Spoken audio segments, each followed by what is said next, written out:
Shalom.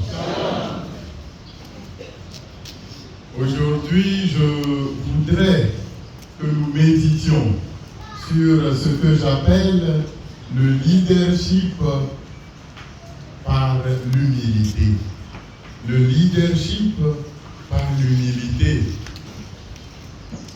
Aujourd'hui, je raconterai plein d'histoires. Et j'espère que ces histoires, vous allez les garder. Et ces histoires vont vraiment toucher votre vie. Et peut-être ce sera votre histoire. C'est l'esprit qui parle. Première histoire, il y a 2 semaines seulement, j'étais à Accra. Et comme je le fais souvent, je m'habille comme un petit jeune du quartier. Je vais à la paroisse d'à côté. Et qu'est-ce qui se passe? C'est le chapelet. Bon, j'ai oublié mon chapelet même. Donc, je suis avec les gens. Et à la paroisse là, à la devanture de la paroisse, ou pour dire toute la cour de la paroisse, il n'y a que du gravier. Et c'était un mardi. Et donc, on récitait les mystères douloureux du rosaire. Et le Père commence à faire sortir les gens de l'église et il dit, on va réciter ça sur les graviers. On enlève les chaussures et on marche sur les graviers en récitant le chapelet.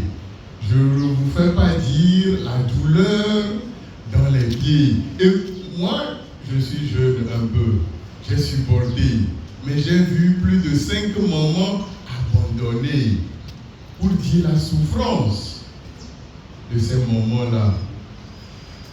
Et là où c'est encore, je peux dire, contradictoire, le Père lui-même, c'est vrai, il avait enlevé ses chaussures, mais il bougeait seulement un peu et il s'arrête. Voilà.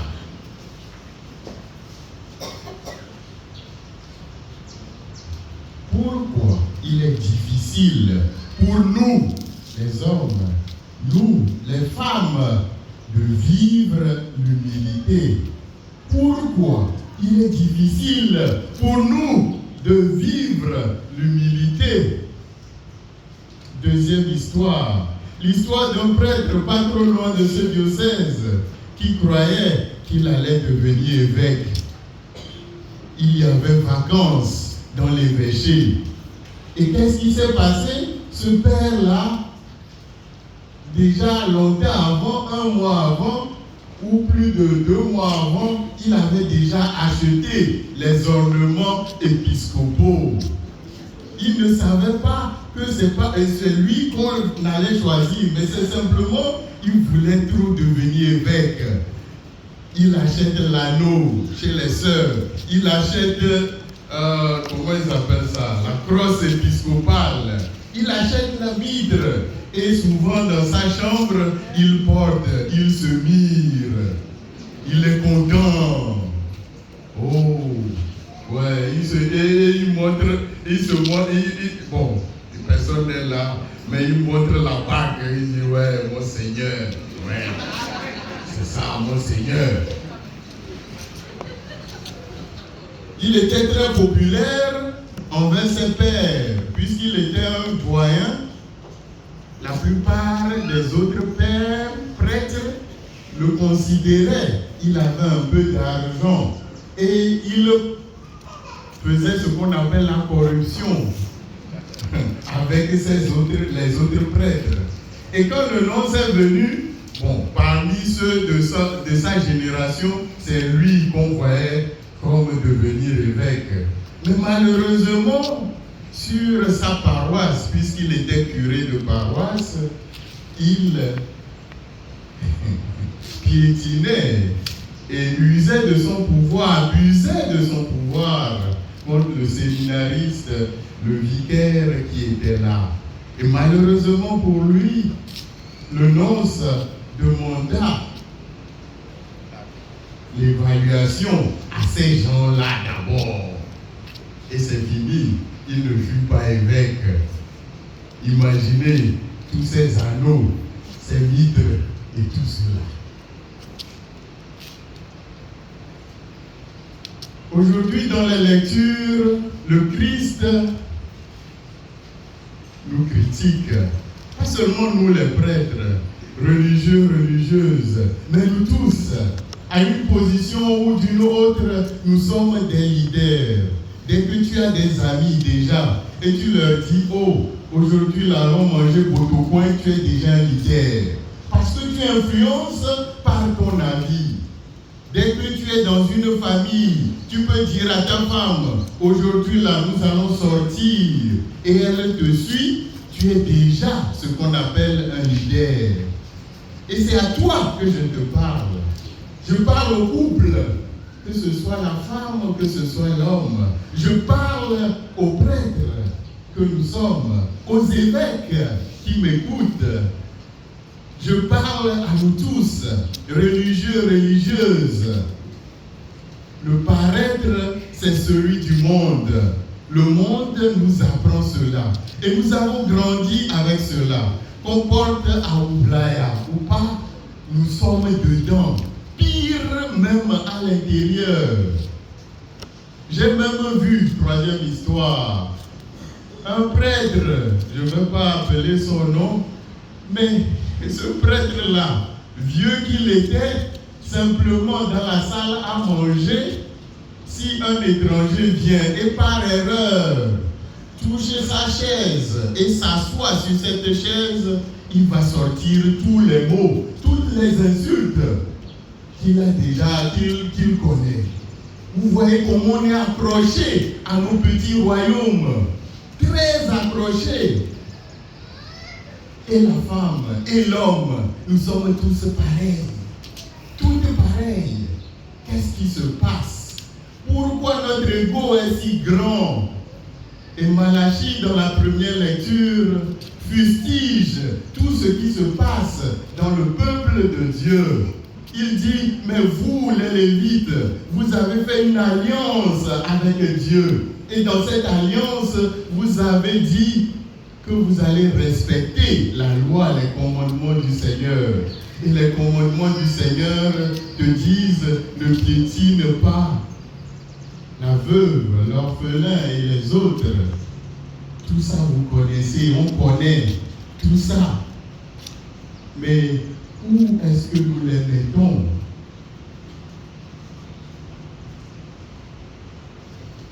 Et le Seigneur nous rappelle que, ok, faites ce qu'ils disent, ne faites pas ce qu'ils font.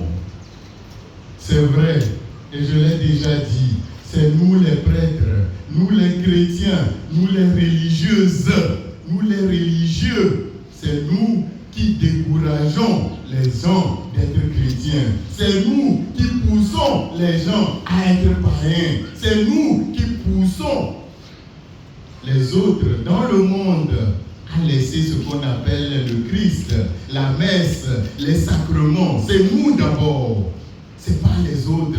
C'est nous, à chacun de voir où il a déjà créé un scandale chez les autres. Quatrième histoire, ça s'est passé ici. Mais je ne vais pas appeler le nom de ce jésuite. Moi-même, j'ai été touché en moi-même. J'étais qu'un simple jeune en formation. J'ai vu de mes propres yeux. Je vois ce jésuite, on vient de sortir de la messe. Et je me souviens bien, c'est un mercredi. Et la dame, elle est enceinte. Ça m'a touché. J'ai eu les larmes aux yeux. J'ai jamais pleuré comme ça, mais j'ai eu les larmes aux yeux. La maman, elle est enceinte. Et elle est venue vers le père. Elle lui dit, Padre, s'il te plaît, est-ce que tu peux bénir mon enfant dans mon ventre, dans mon sein? Voilà. Comme les mamans enceintes passent toujours par des mauvais rêves, elles croient que c'est les mauvais esprits. Bon, laissons ça entre parenthèses.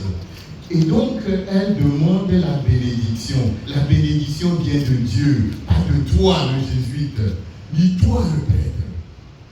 Et donc, le prêtre la rebrousse. Et lui dit non, ici on n'est pas sur une paroisse ici. Il faut partir. Il faut aller là où on peut bénir ton affaire. Et la maman, je la vois toute triste.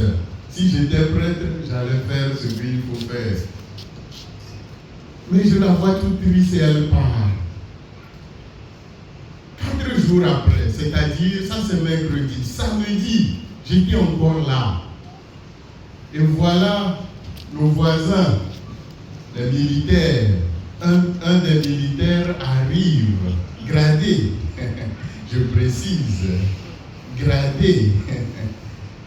Il arrive avec sa voiture. Il demande au même prêtre, au même jésuite. Je précise bien. Pourquoi vous ne dites pas, oh, je suis en train de critiquer les autres. Je me critique moi-même. Il demande au même jésuite de bénir sa voiture. Le jésuite, tout heureux, m'appelle moi pour aller chercher de l'eau qu'il va bénir pour bénir la voiture. Voilà ce que nous sommes. Nous cherchons honneur, nous cherchons argent. Là où il y a l'intérêt, c'est là où nous allons. Il n'y a pas d'intérêt quelque part, c'est pas moi. J'ai toujours dit aux gens, quand quelqu'un te dit qu'il n'a pas le temps, ça veut dire simplement que ce n'est pas important pour lui et que ça veut dire c'est pas mon intérêt dedans. Ça veut dire, quand quelqu'un te dit je n'ai pas le temps, ça veut dire simplement je n'ai pas mon intérêt dedans. Gardez ça pour vous, c'est ce que ça veut dire. Et donc, vous voyez, notre manière de faire, c'est ce qui scandalise, qui pousse les gens à laisser Dieu et à dire voyons dehors. Ou les gens du dehors, même Jésus dit, mais les gens du dehors sont même mieux que vous. Et que les païens, les prostituées, les pécheurs vous précéderont dans le royaume des cieux. Dernière histoire, c'est l'histoire de moi-même. J'ai créé une ONG qu'on appelle Bari Kassira, le chemin de la bénédiction. Et j'ai des collaborateurs qui se disent religieux, religieuses. Et moi-même, sachant que je serai dans les études, je pousse depuis 1 an un autre qui est religieux à prendre ma place, à gérer l'organisation, l'ONG. Et lui, il pensait qu'il y a l'argent dedans. Il arrive, il commence à gérer, il ne trouve pas d'argent. Après, il me critique derrière mon dos et devant tout le monde, je ne lui ai pas donné toutes les clés de son administration.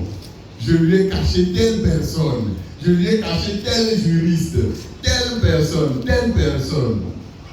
Alors qu'il suffisait pour lui de me demander, je lui donne.